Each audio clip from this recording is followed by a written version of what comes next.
ऐसा भी होता है कि मान लीजिए मेरे परिवार में मैं हूँ, कोई और है नहीं, मैं बीमार हूँ, मैं ही हॉस्पिटलाइज थी और मुझे देरी हो गई, मेरी कंडीशन नहीं है शायद उस टाइम पे फाइल करने की, probably I was on the bed rest.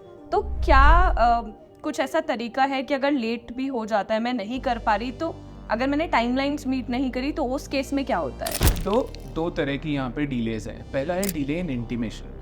Delay in intimation का क्या रोल है और इंश्योरेंस कंपनी क्यों रिजेक्ट करती है? क्योंकि इंश्योरेंस कंपनी काफ़ी सारे क्लेम्स को चेक भी करती है कि उनकी जेन्युइननेस क्या है, और रियल टाइम भी चेक करती है, हॉस्पिटल्स को कॉल करती है, इन्वेस्टिगेटर्स भेजती है।